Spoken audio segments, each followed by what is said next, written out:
Será que o Alexandre de Moraes finalmente está começando a ceder à pressão? Percebendo que está ficando cada vez mais isolado? Uma coisa não é segredo para ninguém. Ele já não tem mais aquele apoio corporativista dentro do STF. O Lula já perdeu do Flávio. O Flávio tá lá nos Estados Unidos buscando solucionar, fazendo um discurso em nome do Brasil, e o Lula tá aqui reclamando de todo mundo. Portanto, meus caros, essa é que é a verdade. O Lula tá trazendo supostamente a questão para o campo técnico, só porque dentro do campo político e ideológico ele já perdeu. Lula recebeu uma notícia devastadora para ele e pro PT. Fala pessoal, sejam muito bem-vindos, o meu nome é Bruno, começando mais um giro de notícias, mas antes eu peço que você se inscreva no canal, deixe o seu like, compartilhe o vídeo e ajude esse conteúdo a chegar a mais pessoas. Bora para o vídeo!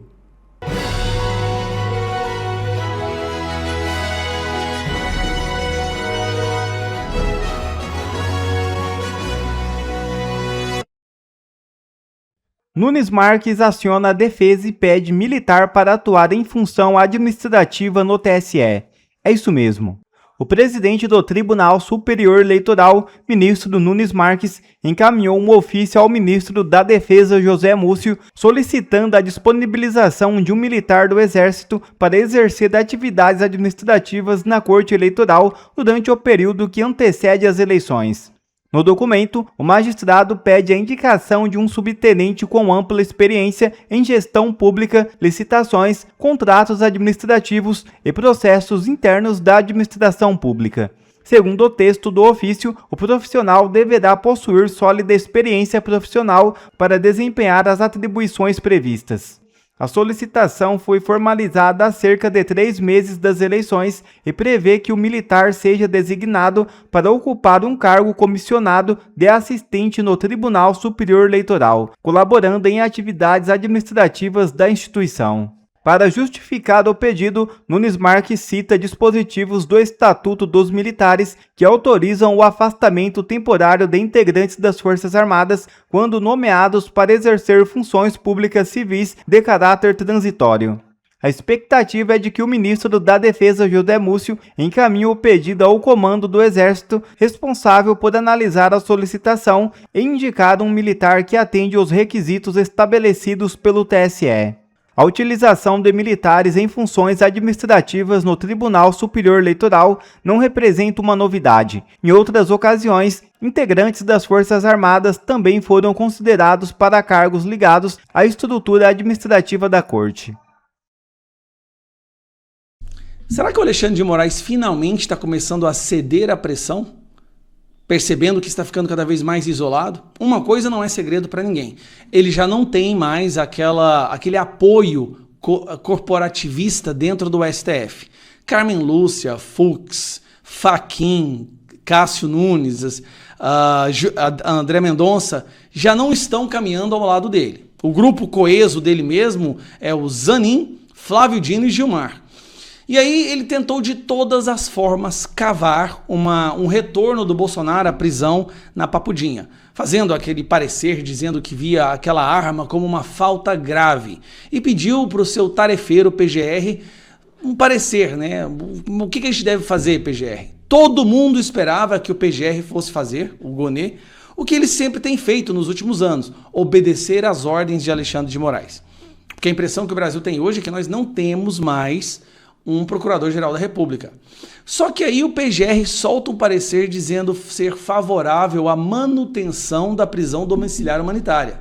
É um dos poucos casos onde o Paulo Gonê se coloca contrário a uma intenção do Alexandre de Moraes. Um outro caso recente é um parecer do PGR favorável à dosimetria. São 2 momentos onde o principal despachante tarefeiro, funcionário do Alexandre de Moraes, se posiciona contra ele.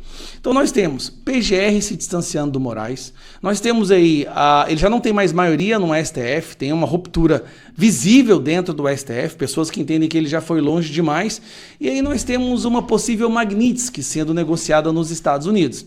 Eu acredito que o Alexandre de Moraes deveria saber que se ele devolvesse Bolsonaro para presídio, ele voltaria a ser sancionado pela Magnitsky. Não só ele, esposa, escritório de advocacia, né, da Vivi Barsi, que recebia lá 3,6 milhões por mês do Vorcaro, assim como o seu instituto que ele criou, que é o Instituto Lex. Daí ele tomou uma decisão, chamou atenção. Isso aqui para mim foi muito curioso. Moraes mantém Bolsonaro em regime domiciliar. Primeiro ele fala que o Bolsonaro comete uma falta grave, sendo que todos nós sabemos que não foi ordenado que o Bolsonaro devolvesse arma, né? Em momento algum houve essa ordem, então não poderia ter culpa do Bolsonaro nisso. Mas logo depois ele solta agora esse parecer aí favorável a regime domiciliar, ou seja, Bolsonaro poderá ficar em sua casa. O que está acontecendo, gente? Isso aqui para mim me deu um nó na cabeça. Peraí, nunca vimos Alexandre de Moraes recuar em nada. Tanto é que recentemente, né, ele travou a dosimetria e está segurando a dosimetria há 2 meses. 2 meses, que foi um dos casos mais abjetos que ele já cometeu. É difícil falar isso porque é tantos casos abjetos, é tantas decisões absurdas dele, né? Mas ele está segurando a dosimetria. E aí nós pensávamos, pô, esse cara não cede, esse cara não recua, esse cara vai para cima todas as vezes. Esse é o primeiro momento que eu vejo o Alexandre de Moraes dar um passo para trás. Tava escancarado, ele queria devolver Bolsonaro para o presídio.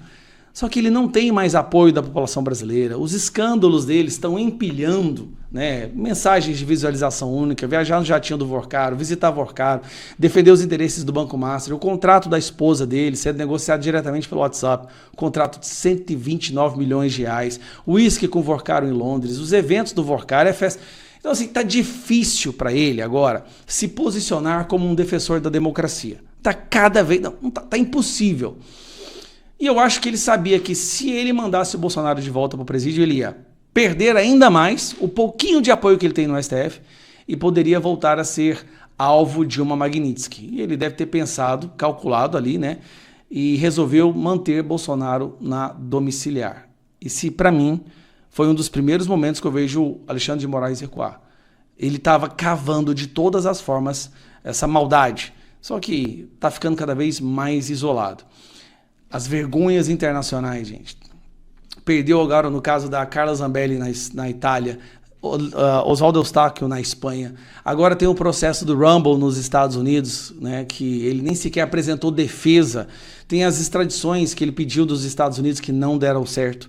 Tem a tentativa de extraditar o Ramagem, mandando o delegado da Polícia Federal lá, que também não deu certo. Aí vem o delegado da Polícia Federal, que num dia fala, olha, não, essas pessoas não fazem parte do PCC. 2 dias depois elas são presas por fazer parte do PCC. Tá ficando muito ruim para essa galera. Agora, eu volto a dizer, nós precisamos eleger um presidente e fazer maioria no Senado, senão essas pessoas não vão pagar pelos seus crimes.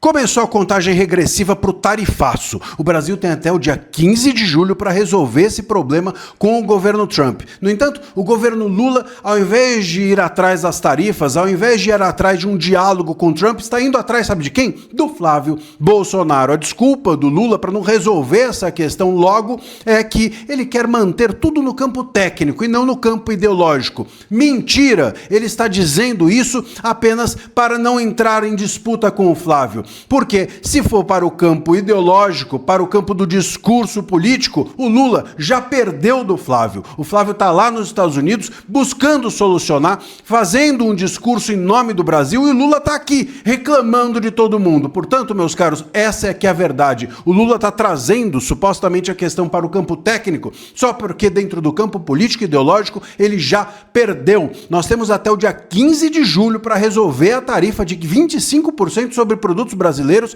e segundo o Igor Gadelha do Metrópolis, a estratégia do Lula não é de dialogar sobre tarifas, não é de dialogar com o Trump, e sim de neutralizar o Flávio Bolsonaro para mantê-lo longe das negociações. É impressionante, mas é isso. Esse papinho de vamos manter no campo técnico, isso é balela do Lula, claro, ele quer com isso dizer assim, não, nós somos os adultos, o Flávio tá lá só fazendo política, nós aqui não, estamos tratando tecnicamente da questão. Tecnicamente tecnicamente o escambau. A gente sabe muito bem que o Lula não trata tecnicamente de nada e que essas tarifas só ocorreram porque a diplomacia brasileira não foi capaz de resolver tecnicamente essa questão. Aliás, a diplomacia brasileira foi ideológica o tempo inteiro. Quem aqui não se lembra da notinha que o Lula mandou o Itamaraty, que é um órgão de Estado, se manifestar dizendo que o Flávio Bolsonaro, vou aqui ler entre aspas, inclusive, a nota do Itamaraty dizendo que o Flávio Bolsonaro era um traidor da pátria. Disse a nota, aspas, os traidores da pátria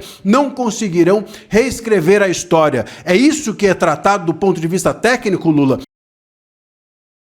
Mandar o Itamaraty chamar um senador da República de traidor da pátria porque ele está indo aos Estados Unidos fazer o trabalho que você não está fazendo? É brincadeira, mas é isso que o Lula quer, é isso que o Lula está fazendo.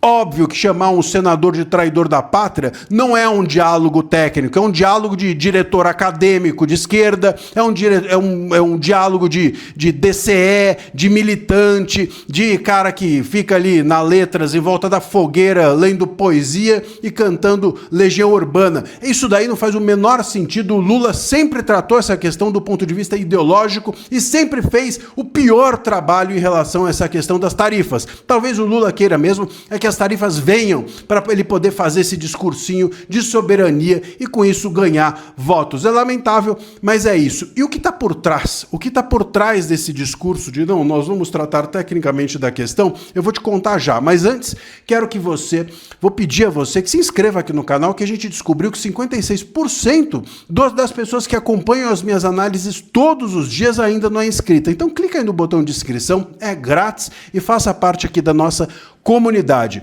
Bom, esse papo de vamos manter no campo técnico, claro, tem, como eu já iniciei dizendo, uma razão de fazer com que, de mostrar, né, que do campo ideológico, no campo ideológico, o Lula já perdeu, por isso ele foi para esse campo técnico. Mas tem uma outra questão também. Tem a questão que, se o Lula não conseguir a reversão das tarifas, se o Lula não conseguir em momento algum que as tarifas sejam, no mínimo, suspensas ou amenizadas, o Lula vai dizer assim, não é culpa minha, não é culpa da política, não é culpa da esquerda, é culpa dos técnicos. Ele vai culpar os técnicos. O Lula sempre fez isso e fará de novo. Quando ele não consegue resolver uma questão, ele culpa os outros pelo problema que ele próprio causou. Meus caros, o Brasil tá às cegas, essa é a verdade. Enquanto esse governo estiver aí, a gente seguirá às cegas. Deixa aqui o seu comentário e a gente vai acompanhar esse assunto. Tomara que tenha um bom desfecho até o dia 15, como eu mencionei, essa questão das tarifas. Lula recebeu uma notícia devastadora para ele e pro PT. Uma das melhores notícias do ano para quem é de direita. E olha, é uma das piores da vida do Lula. Presta atenção, porque o chão acabou de se mexer embaixo dos pés do Lula e do PT. Vem comigo que essa história vai alegrar o seu final de semana. E vai me contando aí como que tá indo a sua semana aí, o seu final de semana. Ontem eu estava num grande evento de lançamento de pré-candidatura, porque a gente conseguiu unir a direita no Paraná. Você imaginou? PL e Novo unidos, com uma chapa única para governo e para o Senado no Paraná. E no seu estado? Você já se informou aí quem são os melhores pré-candidatos para votar? Vai me contando aí no seu estado qual é o seu pré-candidato e vamos então para a notícia boa para a direita e ruim para o Lula. Olha aqui comigo o que foi que o Datafolha divulgou. Lê aqui comigo, ó. Uma nova pesquisa do Datafolha mostra que mais brasileiros se identificam com a direita do que com a esquerda. Ha! Segundo o levantamento, 44% dos brasileiros com 16 anos ou mais estão na direita ou centro. Outros 39% enquadram-se na esquerda ou centro-esquerda. Então, 17% ainda estão no centro. Veja, gente, 44% na direita, 39% na esquerda. E olha que isso não é coisa de margem de erro, não. A diferença é de 5 pontos aí. E a margem é de 2. Então é a primeira vez, desde 2014, que a direita aparece na frente da esquerda nesta pesquisa específica, Datafolha. Mas o mais impressionante aqui é a virada. Em 2022, no fim do governo Bolsonaro, era o oposto que acontecia. A esquerda ela tinha 49% e a direita tinha 34%. Olha, gente, uma diferença de 15 pontos. Ou seja, de 2022 para cá, No governo Lula, a esquerda despencou e a direita disparou. Eram 15 a favor deles, agora é 5 a favor nosso. Lula conseguiu a proeza de empurrar o próprio país para a direita. Camisa 10 da direita, hein? E isso confirma vários estudos que eu mostro nas minhas palestras que demonstram como que o país hoje nunca esteve tão à direita. E quando você quiser levar a minha palestra ou análise política, econômica para sua empresa, associação, é só usar as informações de contato que eu sempre deixo aqui embaixo nos vídeos. Agora, sabe qual foi a maior mudança de todas? Justamente no coração da narrativa do PT. Olha aqui essa mudança, que isso aqui me surpreendeu. O percentual de brasileiros que associam a pobreza à preguiça subiu de 22% para 40%. Já aqueles que entendem que ser a pobreza o resultado da falta de oportunidades iguais, reduziu de 76% para 58%. Isso aqui não é pouca coisa, não. Isso aqui é uma paulada na alma do petismo. Por quê, Deltan? Porque durante décadas o PT vendeu a ideia de que pobre é uma vítima eterna, que só sobrevive com Bolsa Família e mais bolsa do governo. Pois o brasileiro cansou desse discurso e cada vez mais gente entende que o caminho para sair da pobreza é o trabalho, é o empreendedorismo, é o esforço, é a oportunidade, é a qualificação e não é a dependência eterna do Estado. Quando a pessoa está no pior, é claro que tem que ter uma ajuda, um Bolsa Família, mas esse tipo de programa ele tem que ter porta de entrada e porta de saída. Tem que ter capacitação para a pessoa voltar ao trabalho, porque o melhor programa social é o emprego. Não só para a sociedade, não só para aquela vida, para o bem-estar daquela vida, não só para o bem-estar material, né? Não só para o resultado financeiro, mas para o bem-estar emocional, espiritual, para a autopercepção da pessoa. Então a gente tem agora, gente, que a mentalidade de vítima está perdendo espaço para a mentalidade de que quem quer vencer tem que crescer pelo próprio esforço, dedicação, trabalho, capacitação. Olha, eu cansei de conhecer gente que cresceu na vida e prosperou trabalhando de sol a sol, ou então se desdobrando para trabalhar e para estudar, para se capacitar. E cada vez mais as pessoas estão vendo que esse caminho é importante, de valorizar o esforço. E não para por aí não. O apoio ao direito de ter uma arma em casa, ele subiu de 35% para 41%. Os evangélicos, que são cada vez mais maiores aí no Brasil percentualmente, eles estão firmes também. 52% deles são de direita, contra apenas 30% na esquerda. O Brasil real, o do trabalhador, do agro, do cristão, do pai e da mãe de família, virou para a direita.